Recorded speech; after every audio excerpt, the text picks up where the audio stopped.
Bienvenue dans ce premier épisode de la saison 2 de la BHG League. Bonjour Rosen Bonjour. et bonjour Patrick. Salut à tous. Ça y est, c'est ce format tant attendu qu'on avait un petit peu teasé la semaine dernière. On sera souvent 3 ou 4 pour plonger dans un thème un petit peu plus précis et à tour de rôle amener, apporter de la valeur. Aujourd'hui, on va surtout se pencher sur ce verbe d'action, s'organiser en tant qu'entrepreneur, parce que souvent on croise des indépendants, micro-entrepreneurs, solopreneurs ou chefs d'entreprise ou dirigeants, dirigeantes. Et c'est souvent un casse-tête. C'est souvent lié à une personnalité. Je pense qu'on va le découvrir au fur et à mesure de cet épisode. Euh, alors pour ce thème, pour creuser et pour vraiment lancer et plonger un petit peu dans cette partie. Est-ce que Patrick, tu peux nous rappeler un petit peu tes différentes casquettes? Donc je précise que vous avez pris le profil le plus atypique en termes d'organisation qui soit, mais bon, on va essayer d'apporter du contenu. Alors je précise mes casquettes. Donc moi je suis gérant du BHG de Coworking et j'interviens également en freelance pour Orange, société dans laquelle j'ai travaillé il y a un, un bon nombre d'années maintenant et sur laquelle maintenant j'interviens en tant que freelance. Voilà. Donc j'ai ces deux casquettes-là. Et Professionnel professionnelles. et, et, Bon. et quelques autres Et quelques autres. Et puis après, bon, je suis papa, mari, entraîneurs. coach de basketteur et coach de basket. Donc effectivement, j'ai tout ça dans ma besace. Et du coup, effectivement, quand on prend du recul, ben, forcément, il faut, pour arriver à mener tout ça de front, il faut arriver à s'organiser. Donc, euh, donc Comment fais-tu, donc Patrick? c'est un Comment challenge. Parce que, juste une petite précision, je pense que en fait, beaucoup d'auditeurs de la BHZ League qui viennent au BHZ ne te croisent pas. Oui. Pourquoi on ne te croise pas au quotidien ici? Ouais, bah du coup, parce que du coup, ma deuxième casquette, en fait, donc celle de freelance, quand je dis que je travaille pour Orange, je travaille effectivement on a Orange à Lannion, mais en fait, je travaille à Paris, en région parisienne, donc à Massy. Euh, et du coup, la moitié du temps de la semaine, quasiment la moitié, ouais, je suis à Paris, des fois des semaines entières. Et donc, je partage mon temps entre Lannion et Paris. Ouais. Et ça, depuis combien de temps? Et ça, donc, depuis 4 ans avec Orange dans cette Mhm. configuration d'entrepreneur, en fait. Mais sinon, j'avais commencé à faire du télétravail mais bien avant le Covid, bien avant que ce soit connu, quand j'avais décidé de quitter Orange, justement, pour rejoindre Nokia, à Ok. l'époque en région parisienne. Et là, j'y étais 5 jours sur 5. Mhm. 5 jours sur 5, puis après 3 jours sur... voilà, 3 jours, 2 jours. Donc voilà, donc forcément, ça oblige à s'organiser, donc ça c'est clair. Euh, pour aussi, alors je sais pas si je l'avais déjà raconté ou pas, mais le, quand j'ai créé donc BHG de Coworking, l'idée c'était que on crée un espace qui soit autonome Mhm. et qui soit le plus individuel possible. Donc l'idée c'était d'avoir moi un bureau Mhm. en fait et derrière le faire partager aux autres sans forcément qu'il y ait des interactions. Bon, ça marchait pas. En fait, les gens voyaient la lumière, ils se disaient bah, c'est ouvert, ils n'arrivaient pas à rentrer. Enfin voilà, il y avait plein de trucs qui n'allaient pas. Et très tôt, en fait, j'ai compris qu'en fait, il y avait quand même l'humain qu'il fallait remettre au milieu. Et donc voilà, en termes d'organisation, puisqu'on parle de ça, j'avais une idée d'organisation qui était de me dire de toute façon, j'ai tout automatisé, donc je peux aller à Paris sans problème. Ça va pas affecter mon organisation. Et au final, j'ai dû réajuster très vite. Donc, au départ, en passant avec des alternants, Ouais. j'ai fait 2 ans avec des alternants. Puis là, c'est plutôt mon côté un peu, enfin, je sais pas comment on va dire, ouais, bienveillant. J'étais pas satisfait de comment je m'impliquais Ok. avec les, Comment tu manageais? avec les apprentis. Je trouvais que je les laissais trop trop dans la nature. Au final, le rôle d'un apprenti, c'est quand même d'apprendre un peu. Ouais. Donc, si je suis tout le temps à Paris, ça sert à rien. Et du coup, j'ai rencontré Rosen. D'abord en CDD, pour qu'on puisse se donner chacun la chance de se dire ça me convient pas. Voilà. Et puis après, on a échangé sur la possibilité de plutôt passer en mode partenariat, en fait. Et du coup, et ça a matché, donc ça l'a fait, on a continué comme ça. Donc, pareil, voilà, une organisation finalement pour la gestion du lieu ici qui s'est fait un peu à tâtons. Mhm. Hein. Au départ, en me disant que j'allais être présent moi, puis après, c'était pas possible avec le boulot, puisque pareil, avec le boulot, avec l'autre mission, puisque sur l'autre mission, j'avais aussi beaucoup de responsabilités qui commençaient à monter, donc ça devenait compliqué de gérer les deux en fait. Parce que même en tant que freelance, tu manages, en fait. Ouais, du coup, ouais, donc effectivement, donc attends, je finis sur Ouais. la partie. Mais du coup, il fallait absolument que j'arrive à trouver un système au niveau organisation pour gérer le BAG de coworking, où je puisse déléguer un maximum et après, moi, me forcer à être aussi présent. Donc, j'essaye, quand je peux, de passer une tête et dire bonjour, pour montrer quand même que je suis là. Ça, c'est plus personnel, en fait, je dirais. Mais voilà, j'ai quand même besoin que vous voyez que je suis présent, que je ne vous abandonne pas. Tu Voilà. seras là vendredi, Patrick, Bien pour sûr. le Santa Ouais, Secret et les petits déjeuners. Mm. Donc, voilà, donc ça. Et effectivement, ma deuxième casquette, donc freelance, je suis donc initialement moi je suis plutôt donc ingénieur technique. J'étais architecte télécom, donc Mhm. je concevais des réseaux télécom. Et pour cette nouvelle mission, j'ai plus pris un rôle de management d'équipe et de projet. Et alors je manage pas les équipes au sens RH, mais je les manage plutôt au sens projet, Hmm. c'est-à-dire Chef de projet. chef de projet. Tu fais en sorte que ça avance. Exactement. On doit délivrer un projet au client avec des exigences précises et tout ça fait que du coup, effectivement, il faut aussi de l'organisation. Il faut pouvoir jongler entre les actualités de Paris, d'ici, la famille, tout ça, puisqu'il y a des tests à faire, il y a des déplacements à faire. Hmm. Donc, ouais, tout ça fait que, de fait, je m'organise. Donc là, moi, je comprends, en fait, et je souligne le fait qu'une organisation est en permanence à adapter à un contexte, à une temporalité. Ton organisation de l'année 2018 n'est pas la même que celle de 2023. Clairement pas. Non. Il y a des évolutions. Et dépend aussi des choix qu'on fait. Et est-ce que tu utilises certains outils en particulier pour t'organiser, Patrick? Est-ce que tu aurais une liste à nous partager, des outils en particulier? Ou est-ce que je sais pas, tu t'organises au fil de l'eau, dans tes notes? Est-ce que tu utilises ton calendrier dans ton téléphone? Comment est-ce que ça se passe? Bon, je suis mort de rire en même temps que tu posais la question. Hein, mais... non, mais en fait, j'ai un vrai problème. C'est-à-dire que je suis un bon élève, c'est-à-dire je sais ce qu'il faut faire. Je sais, voilà, je sais qu'il faut utiliser des outils, je sais qu'il faut utiliser des pense-bêtes, plein de choses. Donc, j'avais utilisé Slack quand j'ai monté l'espace sous les conseils de mon frère. Mhm. Mon petit frère, en fait, il travaille dans tout ce qui est méthode et outils. Ah, donc c'est lui qui a hérité de toute cette partie. Donc lui, c'est On son aurait dû dada. l'inviter. Lui, c'est son dada. Dès que j'ai besoin de savoir comment s'organiser pour faire le truc, lui, il est super calé dans tout ça. Sauf que moi, j'arrive pas du tout à les utiliser. C'est-à-dire, je les installe, je commence à faire les trucs et puis j'ai pas la rigueur.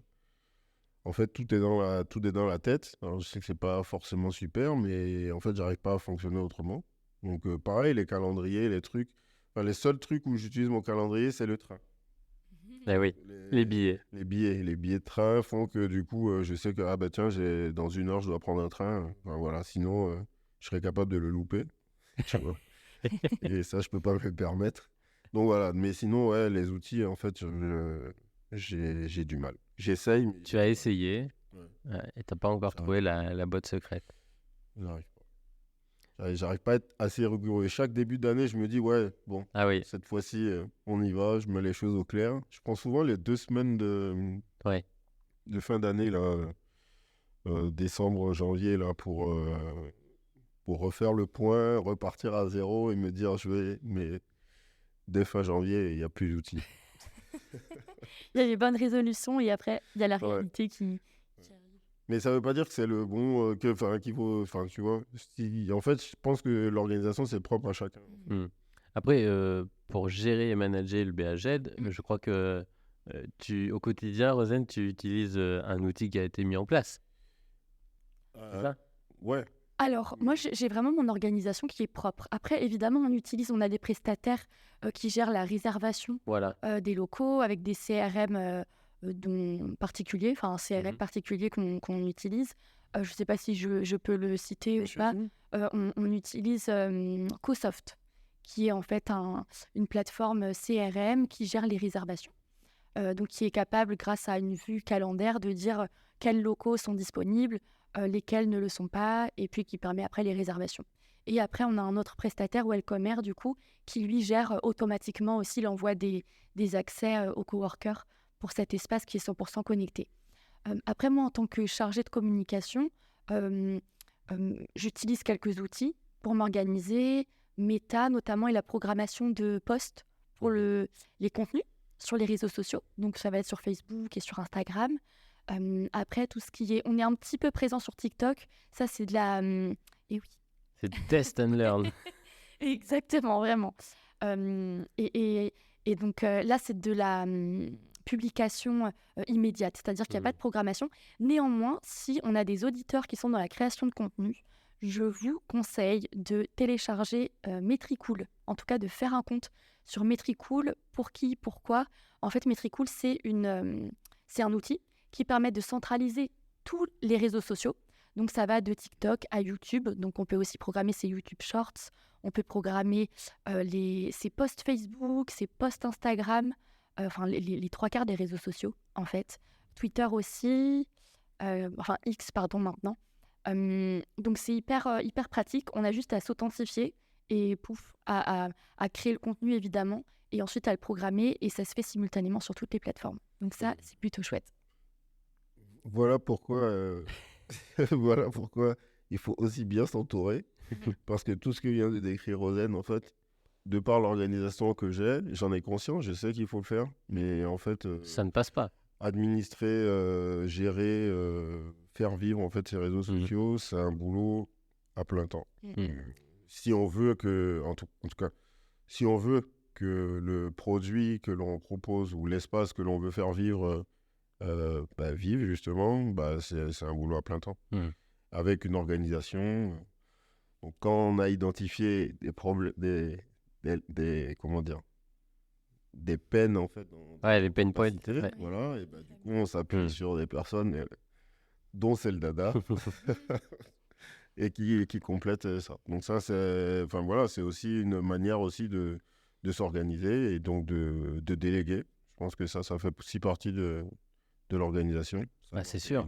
Savoir déléguer, avoir confiance. Après, mettre le curseur de comment déléguer. Là, tu le dis, il y a eu des étapes, en fait, et des évolutions. D'abord, avec le plus on va dire, c'était un entonnoir inversé. Il y a eu les alternants, après un CDD, après un partenariat plus large et plus... avec plus de confiance. Donc, c'est aussi possible. T'as pas tout mis directement en place, quoi. Et au BHZ, il y a aussi un petit peu ta famille. Il y a une personne en plus qui est très importante et qui, je pense qu'on peut remercier. Ouais, ma belle-mère. Ouais. C'est ça. Non, oui, du coup, ça fait aussi partie du truc. Hein. C'est-à-dire qu'au départ, au démarrage du BHZ, du coup, il fallait aussi prendre soin de l'espace, le nettoyer, faire en sorte qu'il soit le plus accueillant possible. L'idée, en fait, je ne sais pas si vous avez vu dans un des intitulés, en fait, lorsqu'on présente le BAG de coworking, c'est se sentir comme à la maison. Donc, l'idée, c'est que quand on vient travailler, on a l'impression qu'on est à la maison. Donc, c'est chaleureux, c'est propre, c'est accueillant. Et donc, du coup, au départ, j'étais passé par une société. Et puis, j'étais pas satisfait, finalement, du service. Et au final, voilà, je suis L'entourage. en famille, et ça le fait bien. Et puis, du coup, oui, vous, avec vos retours, je lui passe les retours et du coup, tout le monde est content. Ah bah, elle est discrète. Si on vient pas très tôt le samedi matin, on la voit jamais. Hein. Ça, c'est clair. Heureusement, je viens de temps en temps. Ouais, des fois, je me dis, mais t'as pas besoin de venir aussitôt. Hein. Ah, moi, ça me plaît aussi. Mais c'est sûr que voilà, s'entourer et adapter, faire des petites mises au point. Ton agenda, il n'y a pas de bloc de temps, même sur cette partie de gestion sur Orange, il n'y a pas de point. Tu sais que le lundi matin, après, quand tu arrives du train, tu as un truc qui est tout le temps là chaque semaine? Pas tout le temps. Si, alors les entraînements de basket. Ah, voilà. Ça, il faut pas y toucher. Ça, faut pas y toucher. À mon avis, ça doit être un de tes outils pour justement gérer cette soupape de sécurité. Parce que si tu mets tout dans ta tête et que tu fais pas de Ouais. récré, de pause où tu lâches, Oui, non, mais c'est sûr. c'est comme ça qu'on explose en plein vol. Mais alors, du coup, c'est exactement ça. Hein. C'est que moi, ça me permet effectivement de décompresser, de souffler, même quand je suis en train de coacher, de m'évader complètement. Et des fois, je peux retourner travailler, en fait. Oui, bien sûr. Le fait d'avoir fait la pause, en fait, me permet de déconnecter. De repartir prendre un train. Non, je rigole. Peut-être pas un train quand même, mais oui, ça... Enfin, j'ai découvert ça aussi pareil, hein, sur le tas. C'est-à-dire qu'au début, je coachais pas. Et puis, au final, j'ai commencé à le faire et je me suis aperçu que ça me faisait du bien. Avant, je faisais du sport, j'arrive plus trop à en faire. Donc là, pour 2024, normalement, l'objectif, c'est d'en refaire. Donc ça veut dire Allez, que je m'organise encore plus. On s'inscrit à un semi-marathon, tout le BSG. Je sais pas, on verra. On verra. Mais du coup, pour ça, je sais que toi, par exemple, tu es très matinal. Ouais. Et mon objectif, c'est de le devenir. Le problème, c'est le coucher. Ah, mais moi, ça me calme direct. En fait, je me force pendant une semaine. Si je perds le rythme, je me force pendant une semaine à me lever très tôt. Je t'assure qu'au bout d'une semaine, le soir, tu vas te coucher direct. Hein. Ah ouais. Ouais, genre, il faudrait que j'essaie. J'ai déjà essayé. Hein. J'ai déjà essayé les routines matinales, justement pour pouvoir faire d'autres choses ou quoi. Mais bon, il faut que j'arrive à l'intégrer, ça. C'est mon objectif. Ok, et en fait, ça a été une des évolutions. Alors, j'ai toujours été très matinal, mais plus ou moins obligé ou pas. Ce qui m'a vraiment mis dans cette dynamique, c'est depuis que je suis papa. J'ai bien compris que, en fait, fallait que je m'autorise à penser à moi dès le début de ma journée. Sinon, après on court après ce temps et on passe en dernier. Donc, j'ai pris le principe de l'avion où tu dois mettre en premier ton masque à oxygène. Ben, moi, mon masque à oxygène, c'est de me réveiller tôt et de commencer, pas spécialement par du boulot, mais par des choses qui m'entraînent, de la réflexion, de la lecture, beaucoup de podcasts, oui. Mais au moins, j'ai mon petit café, je suis au calme, il n'y a personne, il n'y a aucun rendez-vous là-dessus. Et je sais que pendant 2 heures, c'est pour moi. Alors moi, j'ai tendance à le faire le soir, ça. Oui, voilà. Mais c'est peut-être pas le bon... Parce que le soir, au final, on n'est pas super efficace en vrai. Eh ben ça, je suis pas d'accord, justement. En fait, je pense que chacun a un petit peu son Bien sûr. propre rythme, en fait. Ouais. C'est un peu biologique, entre guillemets. Moi, j'avoue que de la même manière que Patrick, je suis assez tardif. Enfin, je me couche vers minuit, 1h du matin, et je me lève à 7h30. J'ai besoin de mes 7h, 6h30, 7h de sommeil. Mais pour autant, si j'allais au lit, vraiment, si je me force à aller au lit à 22h, je sais que, fondamentalement, je ne vais pas m'endormir.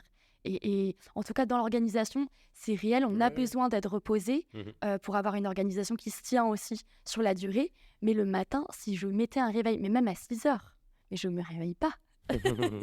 Je ne sors pas du lit, c'est pas possible. Mais je suis comme toi, hein. Les premiers jours que j'ai essayé, je me suis vraiment imposé à 22h. Ouais. Je suis capable de ne pas dormir si je ne me suis pas réveillé tôt. Mm. Et c'est une dynamique que j'ai pris parce que le soir, je peux être... en fait, je rattrape. Donc Ouais. le soir, je le fais, mais j'ai déjà dans les pattes une journée. Mhm. Donc l'énergie que je peux y consacrer n'est pas la même que celle du matin, frais comme un gardon, on va dire, au début. Et quand il y a une bonne dynamique qui est en place. Mais alors, du coup, j'ai une question. Ouais. Est-ce qu'il n'y a pas un côté frustrant? C'est-à-dire que quand tu le fais le soir, t'as rien, limite, qui vient, à part toi-même et tes capacités à t'endormir, en fait, il n'y a que toi qui siffle la fin de la récré. Mhm. Le matin, en fait, bon, disons, si tu te lèves à 5h30, 6h, enfin, je sais pas, Mhm. à 7h, c'est fini. Ouais, c'est fini. Donc, Mais il y a un j'ai côté mais j'ai déjà lancé en fait ma journée. Mon cerveau, il est parti, quoi. Et là, je peux accepter de faire une petite pause, ok, pendant 1 heure, 1 heure et demie. C'est préparation, enfant, petit-déj, tout ça, école. Et en fait, je reprends déjà à 8h30. C'est pas c'est pas un démarrage à 8h30, 9h en arrivant ici. C'est la suite. Et ça fait toute la différence pour moi, en tout cas. J'ai vraiment vu une nette différence dans, on va dire, ma bonne humeur à la maison. Oui, parce que tout ça, après, ça rejaillit sur l'humeur. C'est ça, c'est ça. Et exactement. Et sur les outils, est-ce que moi, je sais que j'ai un besoin, peut-être qu'il y a trop d'idées, trop de choses qui se mettent en place. Moi, je sais que c'est un besoin viscéral de sortir les idées, pas spécialement de les organiser, même si j'ai quelques outils qui permettent d'organiser, on va dire, un second cerveau, tu vois. Quand j'ai trop d'idées, quand j'ai trop de projets, de sujets, là, que je me lève à 5h ou pas, je ne dors pas. Il y a trop d'agitation, trop de stress. Donc, tu as besoin de noter. Ouais, de vider. Ouais, bah, pareil, enfin, tu vois, moi, j'ai essayé ça aussi, hein, de noter. Enfin, D'ailleurs, les carnets, ils sont super. Les carnets du BHZ, j'en suis déjà au 3e.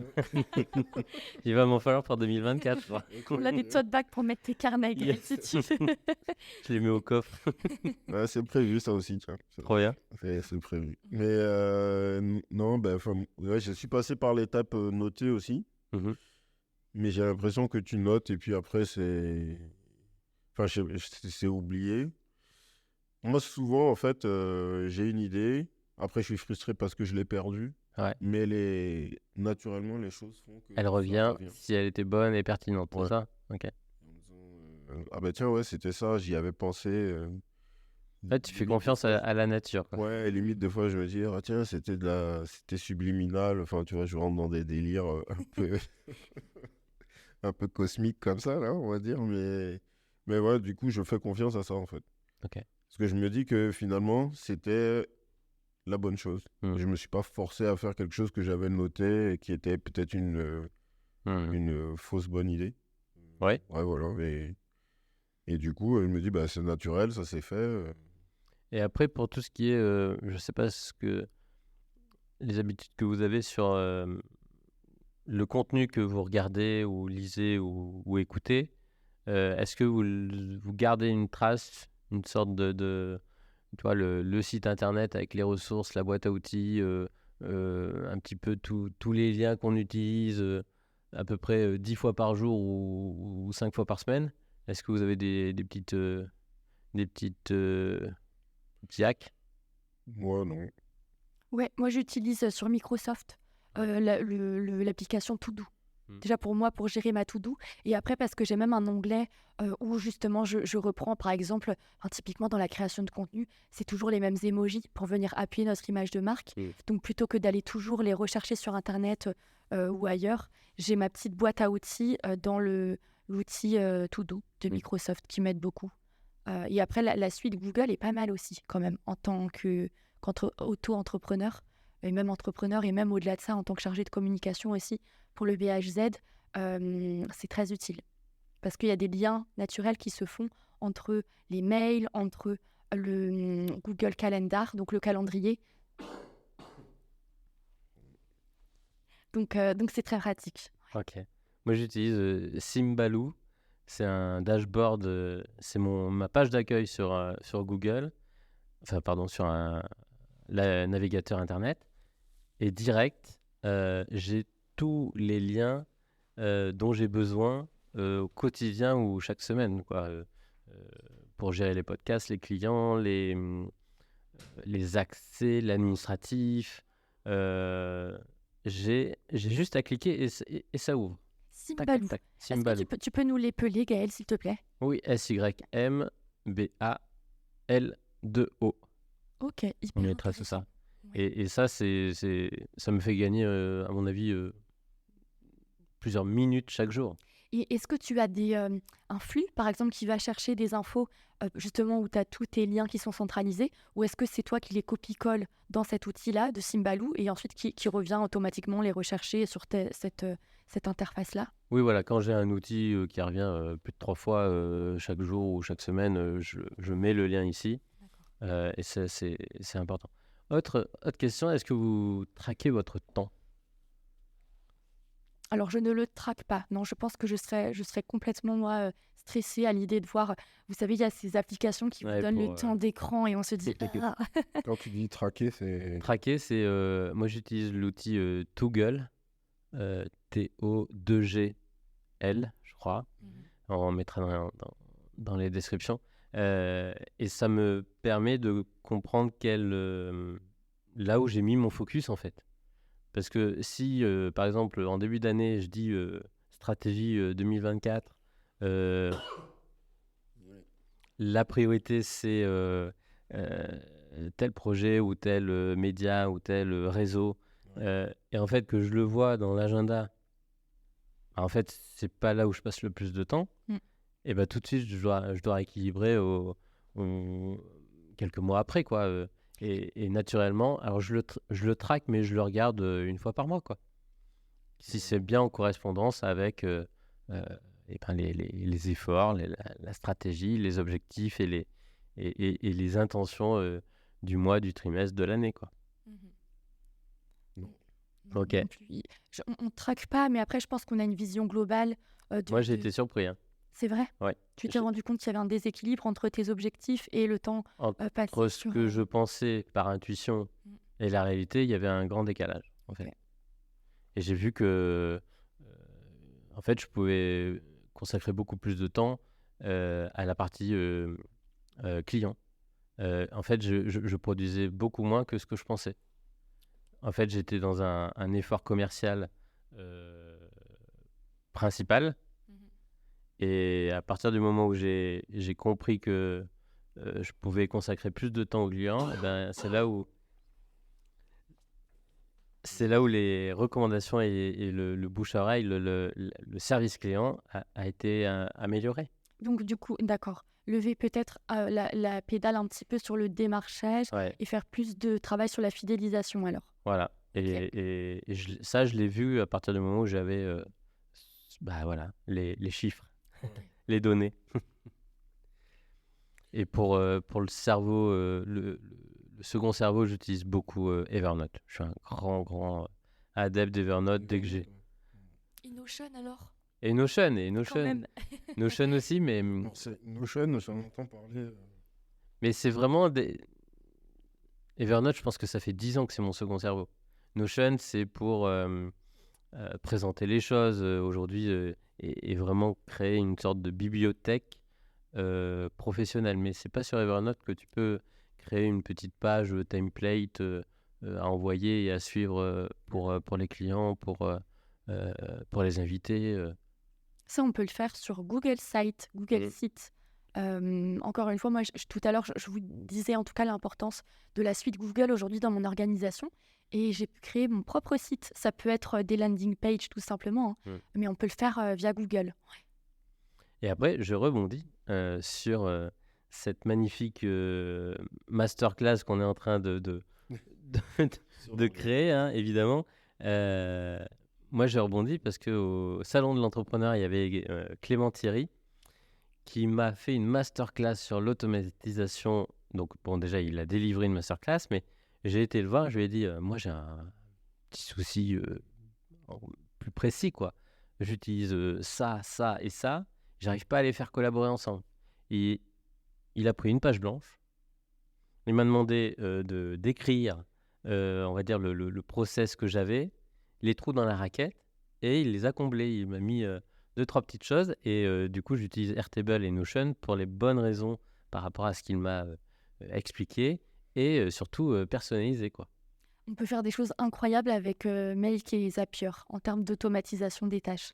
J'ai regardé plusieurs vidéos et j'ai aussi bien écouté Clément Thierry, comme tu dis Gaël, qui était là il y a bientôt 1 an, qui du coup ne sera pas là au Salon de l'Entrepreneur, mais on a trouvé une autre Une autre pépite. interlocutrice, une autre pépite qui travaille avec le plus grand sur YouTube, Shubham, pardon, Ouais. si je n'écorche pas Je le crois que prénom. c'est ça, Shubham. Shubham, voilà, c'est ça. Et donc, elle travaille avec lui et donc elle nous fera le plaisir d'être là au mois de mars, du coup, au Salon de l'Entrepreneur pour parler automatisation des tâches et donc gain de temps en termes d'organisation pour les entrepreneurs.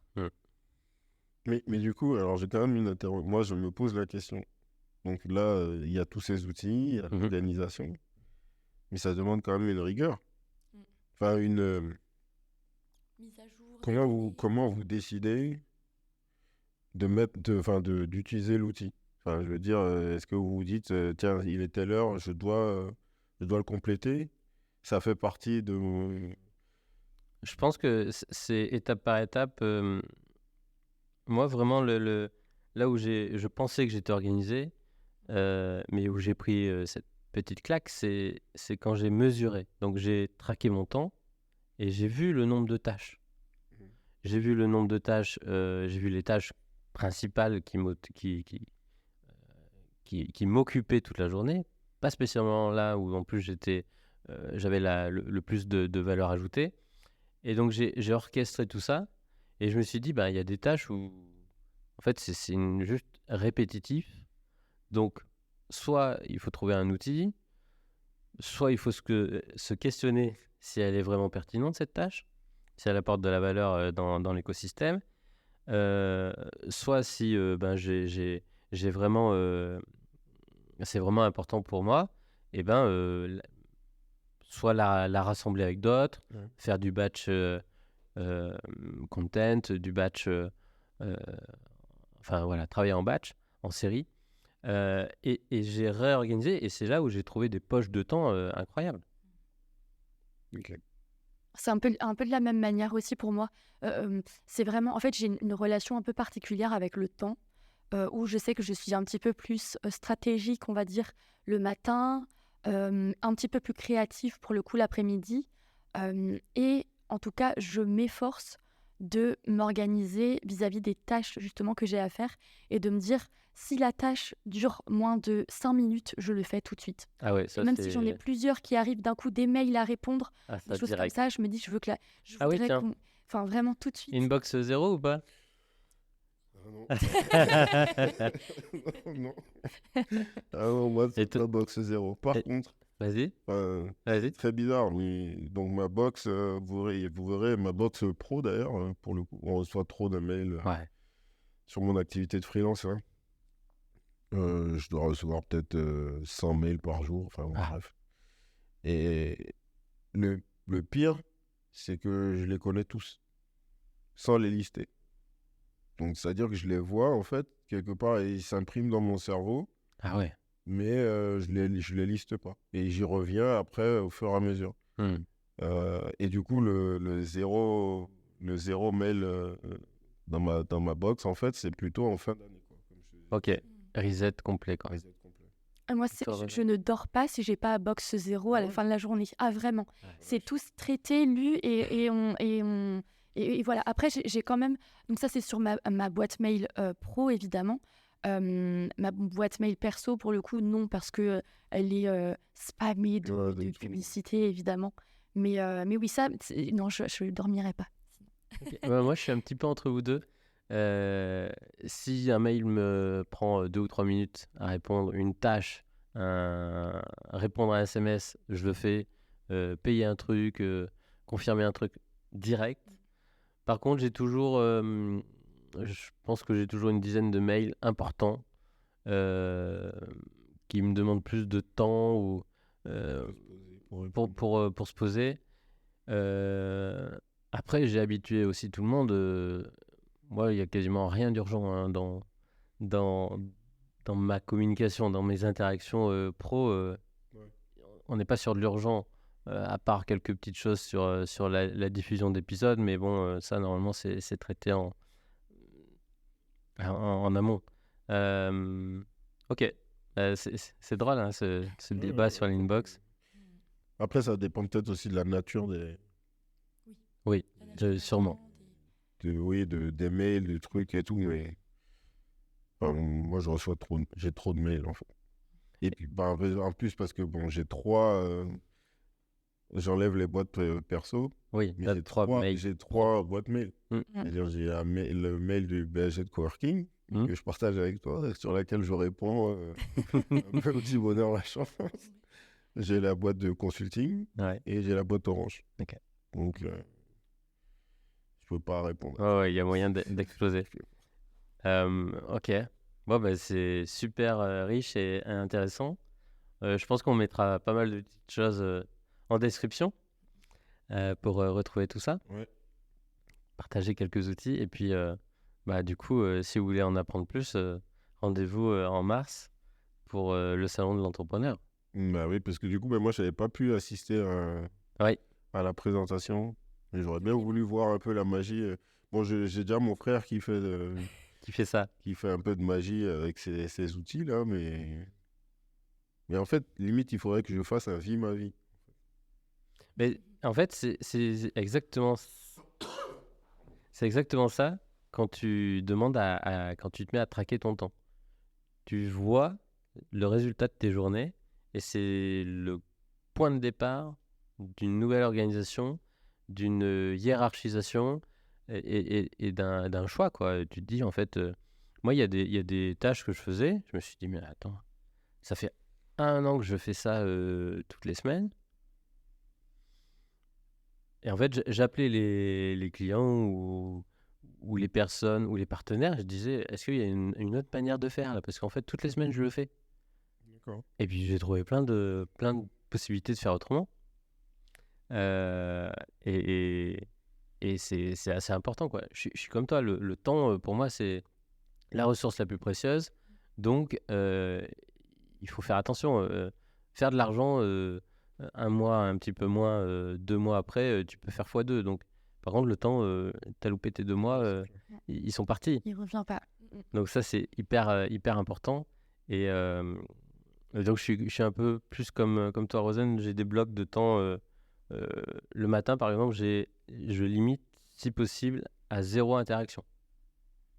C'est que de la prod, c'est que voilà, de la mise en place de l'opérationnel. Par contre, l'après-midi, là, c'est téléphone, c'est mail, c'est tout ça assez facilement. Et les enregistrements plutôt le vendredi matin. On aura fait un bon petit tour. Ouais. C'est chouette. C'est génial. Franchement, merci pour ces échanges. Merci Patrick, merci Gaël. On a appris plein de choses. On a une boîte à outils aussi maintenant. On indiquera tout ça en commentaire pour nos auditrices et nos auditeurs. Et puis, je pense qu'on va pouvoir conclure ce premier format. épisode. Oui. Validé. Que ça ait plu. On espère. Partagez sur Insta justement et sur LinkedIn si ça vous a plu et puis peut-être si vous êtes team matin ou team soir. Exactement. Allez, à vos votes. À bientôt, merci beaucoup. À tous. Au revoir.